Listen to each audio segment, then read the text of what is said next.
이제 우리 1월이 너무 바빴어요. 1월이 우리 신년 축복성회 했고, 바로 이어서 중고등부 청년회 수련회 했고, 또 바로 이어서 이거 바람 성령바람 전도 축제 했고, 1월이 정말 정신없이 지나갔는데요.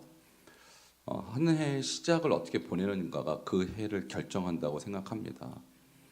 바빴지만 그 안에서 주신 은혜, 그 안에서 성령께서 부어주시는 능력을 갖고 1년을 살아간다면 1년 동안 많은 열매가 있을 줄 믿습니다. 사실 이제 우리 학생의 수련회에 이어서 이렇게 귀한 또 전도 축제를 한 것은 제가 원래 계획했던 것은 아니거든요.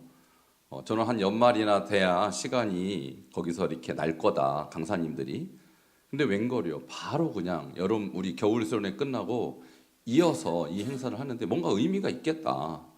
제가 계획할 수 없는 그런 상황이었으니까. 그런데 이게 다 이어지더라고요. 다 이어지면서 우리 교회에 정말 필요한 게 뭘까? 우리 교회가 정말 무엇을 해야 될까? 그러니까 우리는 사실 이렇게 은혜 받고 축복 받고 이런 거는 익숙하지만, 우리가 정말 주님이 이 마지막 시대를 살아가는 하나님의 백성으로서 정말 우리에게 뭘 요구하실까? 뭘 하길 원하실까? 만일 한 달이 남았다고 생각해 보십시오. 여러분 인생이 딱 한 달 남았다고 생각하시거나, 또는 예수님이 이 땅에 오실 날이 한 달밖에 안 남아. 여러분 뭘 하시겠습니까?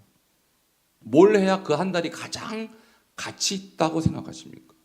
여러분이 제일 중요한 거를 하지 않을까요? 저는 그것이 복음을 전하는 것이라고 확신합니다. 왜냐하면 주님이 오시면 뭘 하냐면 이 세상을 두 가지, 심판하거나 구원하거나 하거든요. 그러면 예수님을 믿는 사람은 구원을 받는 날이에요. 그날은 기쁨의 날이잖아요. 우리는 기쁨의 날입니다. 우리는 구원의 날. 근데 예수를 모르거나 안 믿는 사람은 그날이 심판의 날이라고요. 우리에겐 행복한 날일 수 있지만 누구에게는 그날이 저주의 날이라는 거예요. 자, 그래서 우리가 그 사실을 알 때, 근데 그 저주의 대상이 내 자녀일 수 있다는 겁니다. 그 저주의 대상이 내 아내일 수 있고 내 남편일 수 있다는 거예요. 사랑하는 내 어머니, 아버지일 수도 있다는 거예요. 우리가 그 생각을 한다면 지금 이 마지막 남은 이 나의 여생을 뭘 하면서 보내야 여러분이 정말 잘 사는 것일까? 저는 늘 그런 고민을 해요.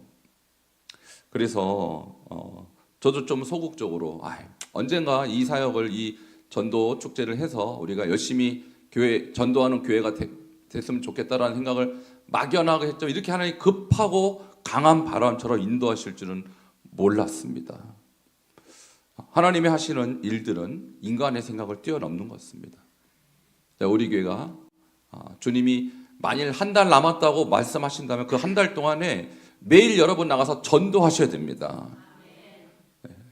우리에게는 축복일 수 있지만 여러분 자녀에게 저주라니까요. 우리에게는 그날이 구원이지만 누구에게는 심판이라니까요. 너무 끔찍한 거예요. 이것은 너무 끔찍한 거예요. 그날 그 자녀가, 그 부모가, 그 친구가 영원한 지옥에 들어가요. 장난이 아닌 거예요, 여러분. 그 영원한 지옥에서 더 이상 만날 수 없는 그날이 한 달 후, 길게 1년 후일 수도 있고요. 아니면 10년 후일 수도 있죠. 근데 알 수가 없잖아요. 어떻게 압니까, 그날을? 그러니까 오늘을 마지막이라고 생각하고 우리는 그 마지막 시간까지 해야 될 가장 중요한 일은 지옥 갈 영혼을 구원해내는 거예요. 그 일을 위하여 예수님이 오셨고, 그 일을 제자들한테 맡기셨고, 그것이 마지막 유언이 돼서 주님이 승천해 셨다는 거예요. 우리는 지금 바로 이러한 시대적 사명을 가지고 2026년도를 시작했단 말이에요. 그런데 2026년도에 우리 교회 주신 표가 바로 사도행전적 교회라는 거예요. 사도행전에서 일어난 최초의 사건은요, 성령이 오신 사건이거든요. 근데 왜 오셨냐는 거예요. 성령이 오셔서 우리에게 은사를 주시려고 오신 겁니까? 그것도 맞죠. 궁극적으로는 그 은사를 왜 주셨냐는 거예요. 전도하려고 주신 것입니다. 그 저주 속에 그 심판에 임박한 영혼들을 구원하라고 우리에게 능력도 은사도 주시는 것입니다. 오늘 그러한 비전과 목적을 가지고 하나님께서 1월 동안 정말 우리를 세차게 몰아 넣으셨는데 여기에 순종하시기를 축원합니다. 여기 순종하셔야 돼요. 그래서 바람 성령 바람 하고 나면요 매주마다 이제 통계를 내거든요. 작정했잖아요. 우리가 작정했는데 도대체 첫째 주에 몇 명이고 둘째 주에 몇 명이고 이제 작정을 했으니까 여러분이 전도해서 우리 교회 이제 데려오는 작정을 하는데 오늘 보셔서 알겠지만 오늘 한 명도 안 왔어요, 사실은. 물론 뭐 시간적으로 너무 촉박하니까. 근데 어제 우리 학생들 중에 우리 진선이 친구 4명이 고3입니다. 학생회 예배에 출석했어요. 바람 성령 바람의 최초의 열매입니다. 하나님이 그러시잖아요. 하나님이 약한 자를 들어 쓰신다고. 가장 잘할 것 같은 사람이 아니라 가장 부족할 것 같은 어린 학생들을 통하여 하나님이 기적을 일으킬 줄 믿습니다. 우리 다음 주에 여러분 바람 성령 바람을 여러분 가정에 흘러 보내시기 바랍니다. 여러분 자녀들에게 이웃들에게 흘러 보내셔서 다음 주에는 우리 권사님, 장로님, 집사님들이 이 자리를 채우시길 축원합니다. 바로 그런 역사를 위해서 1월 초부터 하나님께서 우리에게 큰 은혜 주시는 믿습니다. 자, 오늘 그래서 우리 오후 예배 때 제가 이제 다루고자 하는 주제는 뭐냐면 찬양에 대해서 말씀드리려고 하는데 찬양. 우리는 예배 때마다 찬양을 하거든요. 근데 이 찬양이 사실은 교회에서 하나님께 올려드리는 것도 있지만 이 찬양은요 하나님이 누구신지를 세상에 알리는 선교적 도구예요. 전도의 도구라는 뜻이에요. 그러니까 찬양은 우리끼리 하는 게 아니라는 사실이에요. 왜냐하면 오순절 성령이 임하고 나서 그들이 하나님이 그들에게 성령이 말하게 하심을 따라 다른 방언으로 말했잖아요. 근데 말하게 하심을 따라 다른 방언으로 한 그 말의 내용이 뭘까요? 하나님을 높이는 것입니다. 하나님의 능력을 찬양하는 것입니다. 바로 그들이 말한 그 내용이 찬양이라는 거예요. 그러니까 전도도 알고 보면요 하나님 높이는 거예요. 하나님 이렇게 위대하셔, 하나님 이렇게 사랑하셔, 하나님 이렇게 대단하셔. 하나님을 높이는 행위가 전도라는 거예요. 그래서 찬양이 뭔지에 대해서 제가 먼저 좀 말씀을 드리려고 하는데요. 찬양에는 크게 4가지 뜻이 있어요. 물론 많지만 4가지로 요약하면요. 첫 번째는요. 야다라는 말을 쓰는데 물론 찬송이라고 번역했지만 뜻은 감사하다, 인정하다. 여러분 하나님께 감사하시기 바랍니다. 감사는 최고의 찬양이에요. 하나님께 감사하는 것이 자 시편 42편 11절에 보면요. 나는 내 하나님을 여전히 찬송하리로다. 자, 근데 이 사람이 어떤 사람이냐면요. 굉장히 낙심하고 불안에 떨고 있어요. 내 영혼아 내가 어찌하여 낙심하며 어찌하여 내 속에 불안해하는가. 시편 42편의 배경을 보면 극심한 고난과 환난 속에 있는 사람이에요. 무슨 감사가 나오겠어요. 그런데 그 속에서 하나님께 찬송을 올린 것입니다. 자, 이것이 하나님을 높여드리는 그것이 이 소리를 우리가 올려드릴 때 사람들이 그걸 보고 하나님 대단하구나 라고 인식하게 되는 굉장히 중요한 전도의 도구가 바로 찬양이라는 것입니다. 자, 그래서 첫 번째 야다 감사하는 것입니다. 두 번째 찬양이라는 이 단어 속에는요 시편 34편 1절과 2절에 이런 말씀이 1절 같이 읽겠습니다. 시작. 내가 여호와를 항상 송축하며 내 입술로 주를 찬양하리이다. 아멘. 여기서 송축이 바라크인데 함께 따라하겠습니다. 바라크. 들어보셨을 거예요. 바라크는 원래는요 축복하다는 뜻이에요. 자, 우리 복 받을 때 우리 한국 사람들 그 그릇에 복자 써놓죠. 숟가락에도 복자를 써놓죠. 중국 사람은 문에다가 복자를 써요. 근데 복이 위에서 떨어지는 걸 알고 거꾸로 써놔요. 복이 위에서 떨어지라고. 그러니까 한국 사람이든 중국 사람이든 복을 너무너무 좋아해요. 그런데 그 복은 어디서 옵니까? 하나님으로부터 오는 것입니다. 근데 우리가 뭐 할 때 그 복이 임하냐면 하나님을 찬양할 때 오는 거예요. 믿으시면 아멘 하시기 바랍니다. 그래서 바라크의 뜻은요, 무릎 꿇다. 무릎 꿇고 뭐 하는 겁니까? 기도하고 찬양하고 하나님 높이는 거예요. 그래서 우리가 무릎 꿇을 때 하나님은 역사하시고 축복하십니다. 이것이 찬양의 두 번째 뜻이고, 세 번째 뜻이 있습니다. 자, 34편 1절 끝에 보면은 내가 항상 내 입술로 항상 주를 찬양하, 같은 찬양이죠. 여기는 테힐라라는 말을 쓰는데, 이것은 뭐냐면요, 영광, 그 다음에 찬양의 노래라는 것인데, 특별히 사람들이 함께 모여서 올려드리는 회중 찬양을 테힐라라고 해요. 하나님은 찬양하는 공동체 속에 역사하십니다. 그래서 이 찬양의 세 번째 단 테힐라는 교회에서 우리가 주일마다 예배할 때 드리는 찬양, 이것을 의미하는 거예요. 자, 우리가 그냥 노래하는 것 같죠? 그러나 그것이 노래가 아니라 하나님께 영광을 올려드리는 것이고, 하나님은 그 찬양을 기뻐하세요. 그래서 계속해서 우리는 찬양해야 될 것입니다. 자, 마지막 중요한 단어가 나는데, 그것이 할랄이라고 하는 것인데, 이게 자랑이라는 뜻이에요. 2절 읽겠습니다. 시작. 내 영혼이 여호와를 자랑하리니 권고한 자들이 이를 듣고 기뻐하리로다. 아멘. 여러분, 아이들이요, 엄마 아빠가 자기한테 이렇게 이쁜 컵을 사줬다 그러면 친구한테 자랑하죠. 요즘은 모르겠죠. 옛날에 제가 어릴 때는 막 나이키 막 이런 게 막 나왔을 때, 나이키 신으면요 막 발을 일부러 막 들어요. 발차기를 막 해요. 내 발을 봐라. 이거 우리 엄마가 사줬다 자랑질해요. 막 너무 자랑스러운 거예요. 여러분, 자랑이란 게 뭡니까? 누구에게 스포트라이트로 확 비치는 거예요. 우리 엄마가 이렇게 대단해, 우리 아빠가 이렇게 나한테 잘해줬어. 이게 자랑이거든요.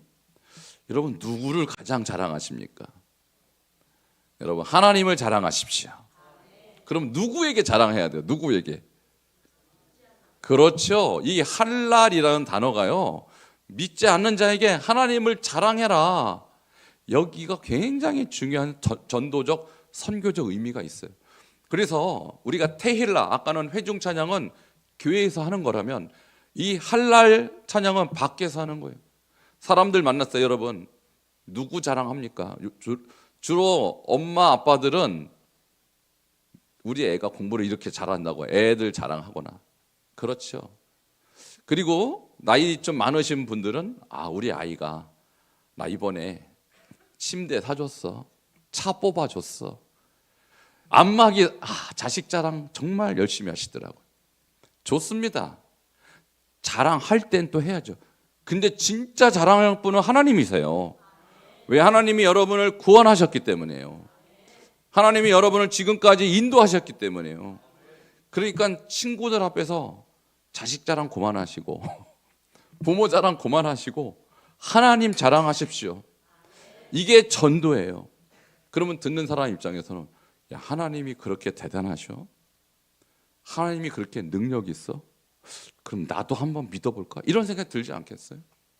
그냥 찬양이라는 것은요, 아까 이 바라크 같은 경우는 하나님께 예배하고 기도하고 무릎 꿇을 때 하나님께서 나에게 주신 축복의 통로이기도 하지만, 하나님의 능력을 사람한테 자랑함으로 하나님의 존재가 세상에 들어가는 선교의 도구이기도 하다는 것입니다. 자, 이러한 것들이 찬양 안에 포함되어 있다는 것, 다양한 의미들이 포함되어 있어요. 그럼 이렇게 하나님을 자랑하고 하나님을 높이고 하나님께 축복을 구할 때 권능이 나타나는 거예요. 자, 오늘 세 가지로 볼 텐데, 오늘 읽었던 사무엘상 16장 23절에 보면요, 어떤 역사가 일어나냐면 사울에게 악령이 들어갑니다. 사울이 하나님께 불순종하잖아요. 그러니까 사울 왕에게 악령이 들어가서 그가 막 괴로워해요. 막 잠을 못 자요. 정신을 막 잃어요. 이것을 어떻게 해결할까 그러다가 다윗이라는 소년이 수금을 굉장히 잘 탄다는 소문을 듣습니다. 그래서 다윗을 데려와라. 그가 수금을 타면 내가 상쾌해지리라 해서 다윗을 데렸는데, 여러분, 오늘도 보면요, 악기를 치죠, 드럼을 치죠, 피아노를 연주하죠, 기타를 치죠. 여러분, 이런 악기로 찬양할 때, 악기로 주님을 영광을 돌 때 사탄은 떠나가는 것입니다. 이건 굉장히 큰 의미를 갖고 있어요.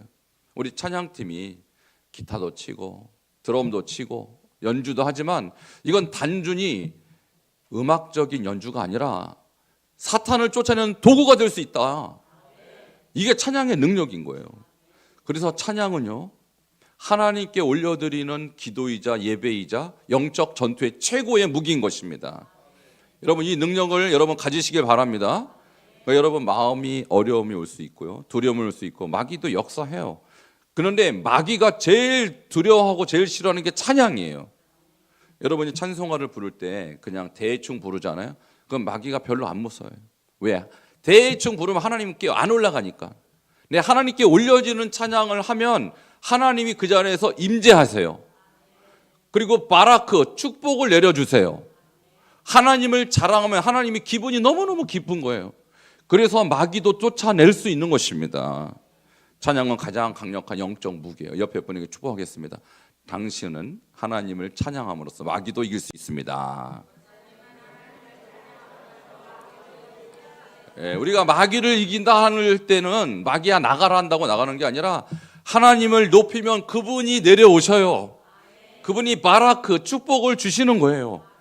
하나님을 자랑하면 그 하나님이 기분이 좋아서 하나님의 능력을 나타내 주시는 거예요. 그래서 우리는 하나님을 찬양하는 거예요. 자, 두 번째, 찬양은 어떤 능력이 있냐면요, 기쁨이 임하는 것입니다. 함께 따라하시겠어요? 기쁨이 임합니다.